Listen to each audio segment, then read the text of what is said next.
Bismillahirrahmanirrahim. Assalamualaikum warahmatullahi wabarakatuh. Yang saya hormati Ibu Rita Rosiana SEMSI selaku dosen pengampu mata kuliah riset konsentrasi keuangan syariah, dan tak lupa kepada teman-teman yang saya banggakan. Saya Inaya dari kelas 5B Ekonomi Syariah Konsentrasi Keuangan akan mempresentasikan proposal penelitian saya yang berjudul Pengaruh tingkat inflasi, harga emas, pendapatan pegadaian, dan jumlah nasabah terhadap penyaluran pembiayaan rahan pada PT Pegadaian di Indonesia tahun 2015 sampai 2020. Langsung ke bab 1 pendahuluan, di latar belakang masalah, dilansir pada laporan perekonomian Indonesia tahun 2020 yang dipublikasikan oleh Badan Pusat Statistik. Perekonomian nasional Indonesia selama tahun 2019 menunjukkan perkembangan yang positif, walaupun saat itu perekonomian mengalami perlambatan. Nah, kemudian melemahnya ekonomi terjadi pada tahun 2020 disebabkan oleh adanya pandemi global COVID-19 yang melanda seluruh dunia termasuk Indonesia. Nah, eh, saya langsung ke dalam kehidupan ekonomi sehari-hari, banyak sekali kebutuhan yang harus dipenuhi oleh setiap individu di masyarakat, baik itu kebutuhan primer, sekunder, maupun tersier. Nah, dalam masa sulitnya ekonomi seperti sekarang, untuk memenuhi kebutuhan-kebutuhan tersebut, banyak masyarakat yang mengalami kesulitan dana. Nah, terkait dengan kredit perbankan, yang mana untuk memenuhi persyaratannya dirasa rumit dan prosedurnya memakan waktu lama, sehingga golongan masyarakat menengah ke bawah tidak dapat memenuhi, dan akhirnya peningkatan kredit perbankan yang terjadi tidak dapat dirasakan oleh golongan masyarakat tersebut. Kemudian sebagai solusi dari pernyataan tersebut, salah satunya dengan melakukan upaya pengajuan kredit atau pembiayaan uh, pada lembaga keuangan non-bank maupun pada pihak perseorangan. Meningkatnya kebutuhan kredit yang diperlukan masyarakat berarti PT Pegadaian mendapatkan peluang untuk menyalurkan kredit atau pembiayaan kepada masyarakat golongan menengah ke bawah. Kemudian berdasarkan pemaparan mengenai pegadaian, maka peran pegadaian untuk saat ini dan masa yang akan datang sangat penting guna mewujudkan kualitas masyarakat yang sejahtera, terkhusus masyarakat ekonomi menengah ke bawah. Nah, PT Pegadaian setiap tahunnya mengalami peningkatan yang cukup pesat dari sisi pembiayaan, jumlah nasabah, dan juga jumlah pendapatan. Salah satunya produk utamanya yaitu produk gadai syariah atau rahan. Nah, kemudian di sini terdapat data penyaluran pembiayaan rahan dari tahun 2015 sampai 2019 yang mana terlihat bahwa mengalami peningkatan yang cukup signifikan. Kemudian dari data penyaluran ini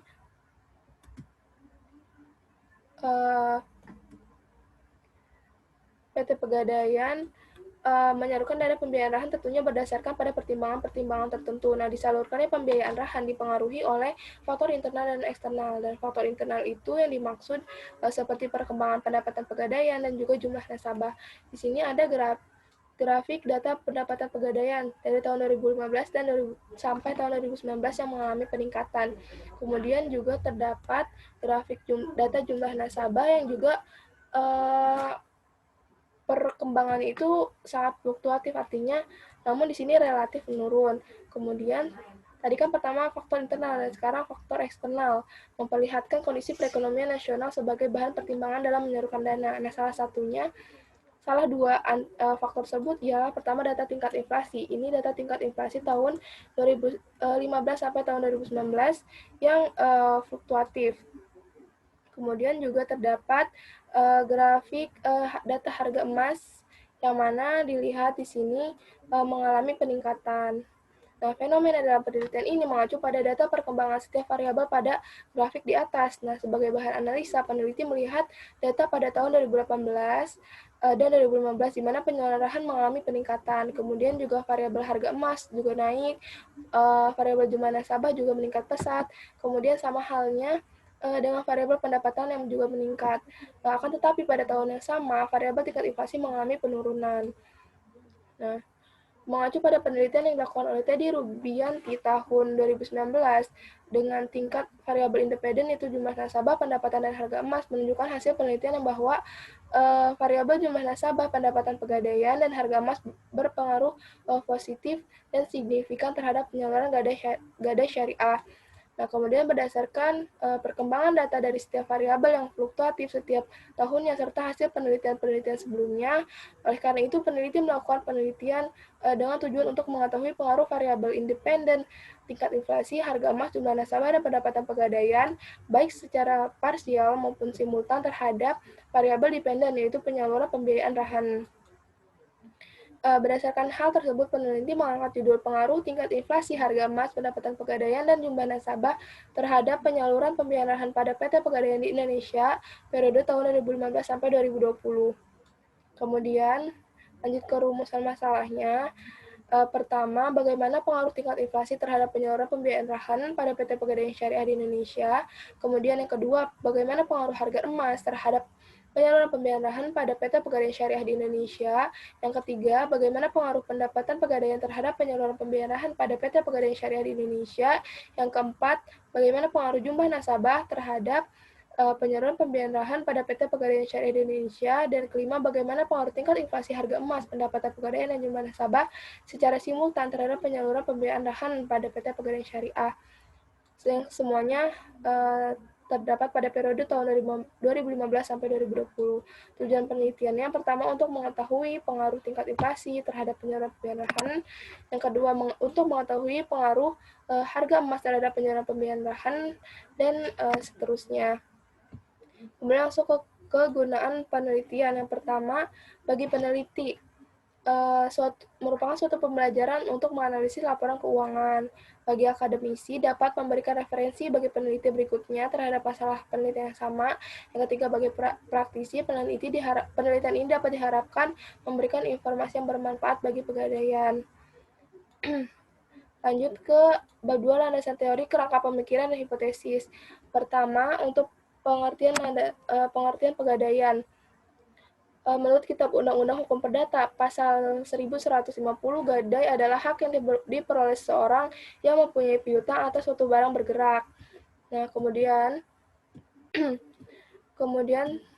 manfaat pegadaian. Di sini terdapat manfaat bagi nasabah dan juga manfaat bagi perum pegadaian itu sendiri. Lanjut pada kegiatan usaha pegadaian. Nah, kegiatan usaha yang dilakukan dalam pegadaian itu, pertama ada penghimpunan dana seperti pinjaman jangka pendek, kemudian penerbitan obligasi, kemudian juga menerbitkan obligasi dan modal sendiri, kemudian penggunaan dana. Nah, ini ada uang kas dan dana likuid, kemudian pembelian dan pegadaian berbagai bentuk aktiva, kemudian pendanaan kegiatan operasional, penyaluran dana. Selanjutnya, produk dan jasa perum pegadaian. Berbagai produk dan jasa yang ditawarkan oleh perum pegadaian, diantaranya pemberian pinjaman atas dasar hukum gadai, kemudian penaksiran nilai barang, kemudian penitipan barang. Yang keempat, jasa lain seperti penjualan koin emas, Krasida, kredit angsuran sistem gadai, kemudian kredit angsuran fidusia, kredit serbaguna, dan juga ada galeri 24. Kemudian ada Pegadaian Syariah. Pegadaian Syariah merupakan lembaga keuangan bank yang digagas oleh PT Pegadaian Persero. Dana operasional yang Pegadaian Syariah ini tidak menggunakan sistem bunga dari dana pinjaman yang disalurkan kepada masyarakat. Nah, kemudian Pegadaian Syariah tetap memperoleh keuntungan, yakni berasal dari biaya dan atas jasa simpan barang atau ijaroh. Kemudian langsung ke penyaluran pembiayaan. Nah, menurut buku pedoman operasional kantor cabang Perum Pegadaian, pengertian penyaluran gadai ialah pemberian pinjaman atau kredit dalam jangka waktu tertentu kepada nasabah atas dasar hukum gadai dan persyaratan tertentu yang telah ditetapkan oleh perusahaan. Nasabah menyelesaikan pinjamannya kepada perusahaan atau pegadaian sebagai pemberi pinjaman atau kreditur dengan cara mengembalikan uang pinjaman dan membayar sewa modalnya berdasarkan ketentuan yang berlaku. Kemudian ada rahan. Menurut Imam Ibnu Qudamah dalam kitab Al-Mughnun, rahan adalah sesuatu benda yang dijadikan kepercayaan dari suatu utang untuk dipenuhi dari harganya apabila yang berutang tidak sanggup membayarnya dari orang yang berpiutang. Kemudian lanjut kepada dasar hukum gadai itu terdapat dalam surat Al-Baqarah ayat 283. Kemudian rukun dan syarat sah rahan. Yang pertama ada orang yang berakad, kemudian ada sikut atau ijab kabul, yang ketiga ada utang, dan yang keempat ada harta. Dan ada faktor yang mempengaruhi rahan, yaitu yang pertama, faktor internal, bagaimana perusahaan dapat mengelola dengan efektif seperti manajemen aset perusahaan, faktor 5C. Dan faktor eksternalnya dapat mempengaruhi ialah kondisi perekonomian nasional yang sedang terjadi, seperti itu. Kemudian tingkat inflasi. Nah, menurut BPS, pengertian inflasi ialah sebuah nilai ketika tingkat dari harga yang berlaku di dalam suatu bidang ekonomi, sebagai salah satu indikatornya yaitu kestabilan ekonomi suatu wilayah tertentu. Nah, kemudian jenis-jenis inflasi, pertama ada demandful inflation, costful inflation, dan juga inflasi karena ekspektasi. Kemudian indikator tingkat inflasi itu sebagai tolak ukur perhitungan tinggi rendahnya inflasi itu digunakanlah indeks harga konsumen. Dan terdapat dampak inflasi yang saya rasa teman-teman sudah paham untuk dampaknya ya. Kemudian ada harga emas. Berarti harga kan di sini menurut Septian, emas merupakan logam mulia yang tidak bisa disamakan dengan saham atau obligasi, dan emas ini tidak memberikan bunga atau dividen, dan emas dihargai berdasarkan jumlah permintaan dan penawaran di pasar, jumlah uang beredar, tren kebijakan, dan ketidakpastian global. Kemudian ada pendapatan pegadaian. Nah, pendapatan itu ialah arus kas masuk bruto dari manfaat ekonomi yang timbul dari aktivitas normal suatu perusahaan selama periode tertentu. Bila arus masuk itu mengakibatkan kenaikan ekuitas yang tidak berasal dari kontribusi penanaman modal. Kemudian ada pengertian jumlah nasabah, yang mana nasabah itu pihak yang menggunakan jasa bank dan atau non-bank yang memiliki rekening pada bank atau non-bank tersebut. Kemudian lanjut ke penelitian terdahulu. Di sini saya menggunakan jurnal utamanya, yaitu penelitian dari Teni Rubianti, yang mana penelitiannya berjudul Analisis Pengaruh Nasabah Pendapatan dan Harga Emas Terhadap Tingkat Penyaluran Gadai Syariah atau Rahan pada PT Pegadaian Persero per tahun 2012 sampai tahun 2017, di mana variabel independen yang digunakan itu jumlah nasabah, pendapatan, dan harga emas, dependennya tingkat penyaluran gadai syariah. Kemudian hasil penelitiannya, variabel jumlah nasabah dapat mempengaruhi tingkat rahan secara positif dan signifikan, sedangkan variabel pegadaian dapat mempengaruhi tingkat rahan secara positif dan signifikan. Variabel harga emas dapat mempengaruhi tingkat rahan secara positif dan signifikan. Perubahan jumlah nasabah, pendapatan pegadaian, dan juga harga emas secara bersama-sama memiliki pengaruh yang signifikan terhadap penyaluran gadai emas. Kemudian kerangka berpikir, ini dapat teman-teman lihat seperti ini kerangka pemikirannya. Kemudian lanjut ke hipotesis pertama, H0 diduga tidak terdapat pengaruh tingkat inflasi terhadap penyaluran pembiayaan H1 diduga terdapat pengaruh tingkat inflasi terhadap penyaluran pembiayaan rahan. Dan untuk hipotesis selanjutnya sama saja, yang membedakan hanya untuk variabel independennya. Kemudian lanjut ke bab 3. Jenis penelitian ini yang saya gunakan itu kuantitatif, yaitu penelitian yang dilakukan dengan mengumpulkan data berupa angka. Kemudian definisi operasional variabel. Di sini langsung ke tabelnya.